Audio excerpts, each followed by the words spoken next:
नमस्कार दोस्तों। तो कैसे हैं आप लोग। स्वागत है आपका वी पॉलिटिकल चैनल में। और हम पढ़ रहे हैं 12th क्लास के मोस्ट इंपॉर्टेंट क्वेश्चन जो हर साल आपके एग्जाम में रिपीट होते हैं।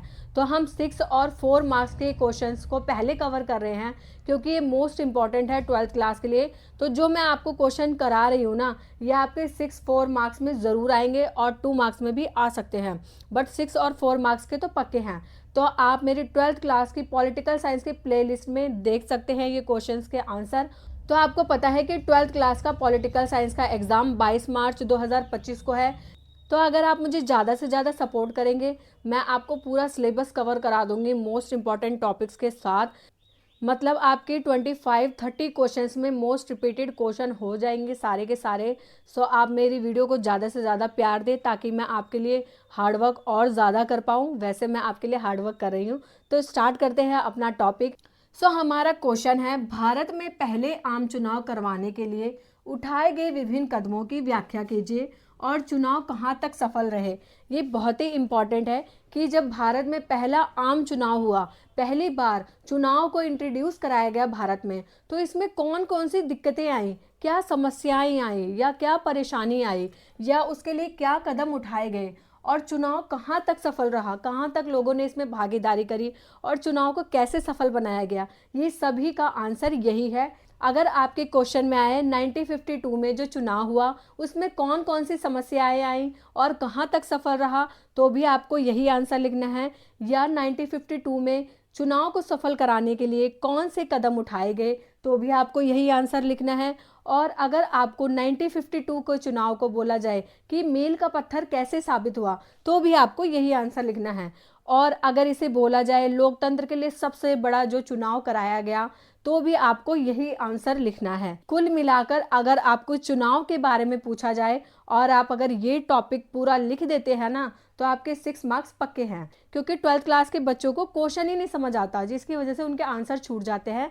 तो मैं चाहती हूँ कि मेरे स्टूडेंट बिल्कुल भी ये ना करें, क्योंकि मैंने भी क्वेश्चंस को समझ के और अच्छे से पढ़ाई करी थी और मेरे 12th में 100 आउट ऑफ 100 आए थे पॉलिटिकल साइंस में। इसलिए मैं शायद आपको अच्छे से गाइड कर सकती हूँ। तो स्टार्ट करते हैं अपना आंसर। क्योंकि क्वेश्चन मैंने आपको समझा दिया, आप इसे एक बार रिपीट में ज़रूर देख लें ताकि आपको आंसर लिखने में कोई दिक्कत ना हो। फर्स्ट पॉइंट है, भारत में फर्स्ट आम चुनाव को मील का पत्थर साबित किया गया। अर्थात जो भारत का पहला आम चुनाव हुआ वह मील का पत्थर साबित हुआ। और सबसे बड़ी समस्या क्या थी कि स्वतंत्र और निष्पक्ष चुनाव कैसे कराया जाए। कदम क्या उठाए गए, यही है कि स्वतंत्र और निष्पक्ष चुनाव कैसे कराया जाए। चुनाव आयोग के लिए बहुत बड़ी समस्या थी। उसके साथ समस्या क्या थी कि मतदाता सूची आवश्यक है, कि जो जनता वोट डाल रही है उसके लिए सबसे बड़ी समस्या है कि मतदाता सूची चुनाव आयोग को तैयार करनी थी कि कौन जो है 18 वर्ष से ऊपर हो गया है और वोट डाल सकते हैं। तो आम चुनाव की पहली समस्या क्या थी कि स्वतंत्र और निष्पक्ष चुनाव कराना। स्वतंत्र और निष्पक्ष चुनाव कराना चुनाव आयोग के लिए बहुत बड़ी समस्या थी। उसके बाद मतदाता सूची तैयार करना कि कैसे मतदाताओं को सूची के अंतर्गत लाया जाए, लिस्ट बनाई जाए। चुनाव क्षेत्रों का सीमांकन आवश्यक। थर्ड पॉइंट है कि चुनाव क्षेत्रों का सीमांकन कैसे किया जाए, मतलब सीमाओं का निर्धारण ऐसे हो ताकि सभी क्षेत्र उसके अंतर्गत सम्मिलित हो और सभी वोट डाल पाए। भारतीय चुनाव आयोग ने सफलतापूर्वक किया। अर्थात स्वतंत्र और निष्पक्ष चुनाव हो गया, मतदाता सूची तैयार करना हो गया, और उसके साथ चुनाव क्षेत्रों का सीमांकन, यह सभी जो है चुनाव आयोग ने सफलतापूर्वक किया। उसके बाद हम पढ़ेंगे इसका फोर्थ पॉइंट। 1952 में 17 करोड़ मतदाताओं ने 3200 विधायक थे और लोकसभा के लिए 489 मेंबर ऑफ पार्लियामेंट जो सांसद होते हैं उनका चुनाव करना था, और इस कार्य को चुनाव आयोग ने सफलतापूर्वक करवाया। भारतीय मतदाताओं में 15% ही जो थे साक्षर थे। जो वोट डालने जा रहे थे उसमें सिर्फ 15% ही साक्षर थे। मतलब इतनी ज़्यादा साक्षरता दर कम थी, अर्थात लोग इलिटरेट थे, पढ़े लिखे नहीं थे। अतः चुनाव आयोग ने विशेष मतदान पद्धति के बारे में सोचा। चुनाव चिन्ह के अकॉर्डिंग जो है चुनाव कराना पड़ा, क्योंकि भारतीय जनता उतनी साक्षर नहीं थी। उसके बाद हम पढ़ते हैं भारतीय मतदाता। हमने पढ़ा ही कि अनपढ़ थे, गरीब थे, प्रजातांत्रिक प्रक्रियाओं से, क्योंकि पहली बार लोकतंत्र की प्रक्रिया भारत में अपना रहे थे, पहली बार वोटिंग हो रही थी, तो लोगों को इसके बारे में अनुभव नहीं था, उसकी प्रक्रिया से अनभिज्ञ थे, मतलब उनको ज्ञान नहीं था। जिन देशों में लोकतंत्र था वह देश विकसित थे, जिन देशों में लोकतंत्र था ना पहले से, वो देश विकसित थे और वहाँ पर महिलाओं को वोट देने का अधिकार नहीं था। पर भारत क्या था, भारत तो विकासशील देश था और पहली बार इलेक्शन कराने वाला था, तो ये भारत के लिए थोड़ी समस्या थी। बट जहाँ विकसित देश थे वहाँ पहले से लोकतंत्र था, तो वहाँ के लिए ये समस्या नहीं थी। उसके बाद हम पढ़ रहे हैं 1952 में सार्वभौमिक वयस्क मताधिकार। भारत में पहली बार सार्वभौमिक वयस्क मताधिकार कहाँ पर अपनाया गया, तो इसका आंसर है भारत में, क्योंकि भारत ने पहली बार महिलाओं को भी वोट देने का अधिकार दिया। इससे पहले महिला को विकसित देशों में भी वोट डालने का अधिकार नहीं था, पर भारत ने महिलाओं को भी वोट डालने का अधिकार दिया। इसलिए सार्वभौमिक वयस्क मताधिकार को भारत में सबसे पहली बार 1952 में शुरू किया गया। उसके बाद हम पढ़ेंगे स्वतंत्र निष्पक्ष चुनाव कराना। हमने पढ़ा ही, बहुत बड़ी समस्या थी भारत के लिए और ये इतिहास का सबसे बड़ा जुआ भी कहा गया, क्योंकि 17 करोड़ मतदाताओं की लिस्ट तैयार करना और इतने सारे सांसदों का चुनाव करना और उसके साथ साथ एमएलएस का चुनाव करना बहुत बड़ी समस्या थी और भारत ने इसे सफलतापूर्वक किया। इसका हम आगे वर्णन करेंगे। तो फर्स्ट चुनाव को पूरा होने में लगभग कितना टाइम लगा, 6 महीने लगा, क्योंकि भारत पहली बार अनुभव ले रहा था इस चीज़ का, तो इसलिए भारत को इसमें ज़्यादा टाइम लगा।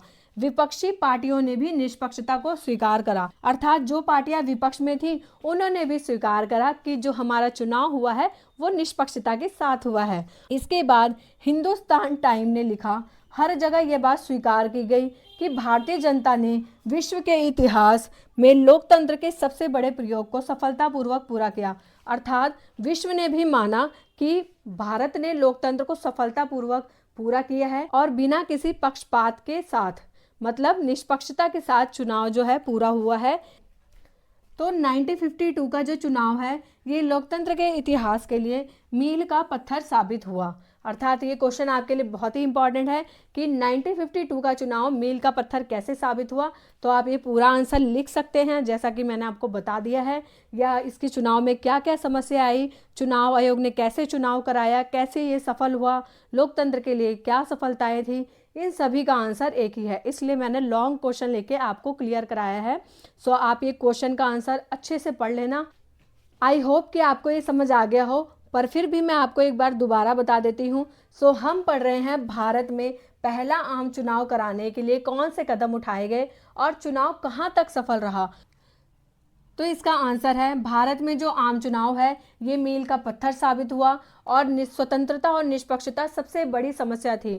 उसके साथ साथ मतदाता सूची तैयार करना भी बहुत बड़ी समस्या थी और इसके साथ ही चुनाव क्षेत्रों का सीमांकन भी बहुत बड़ी समस्या थी, पर चुनाव आयोग ने इसे सफलता से पूरा किया। और इसके साथ साथ 17 करोड़ मतदाताओं ने 3200 विधायकों और लोकसभा के 489 सदस्यों के लिए चुनाव करा था। इसके साथ ही भारतीय मतदाता सिर्फ 15% ही साक्षर थे। जैसा कि आपको पता है कि 15% साक्षरता क्या होती है, इसके लिए चुनाव आयोग को विशेष मतदान पद्धति के बारे में भी सोचना पड़ा। इसके साथ साथ यहाँ की जनता गरीब थी, अनपढ़ थी और उनको लोकतंत्र के बारे में इतना ज्ञान नहीं था। और फर्स्ट चुनाव को कराने में कितना टाइम लगा, तो 6 महीने लगे। और विपक्षी पार्टियों ने भी माना कि चुनाव जो है निष्पक्षता के साथ हुआ है और ये हमारे लोकतंत्र की सबसे बड़ी सफलता थी चुनाव आयोग द्वारा। सो आई होप कि आपको समझ आ गया हो और आप ये वीडियो दोबारा देख सकते हैं, या इसका आपको पीडीएफ चाहिए तो मैं टेलीग्राम ग्रुप में डाल दूंगी, आप कमेंट बॉक्स में कमेंट कर देना। तो अगर आपको ये टॉपिक थोड़ा सा भी पसंद आया हो तो लाइक शेयर सब्सक्राइब ज़रूर करें। Thank you so much for watching our video.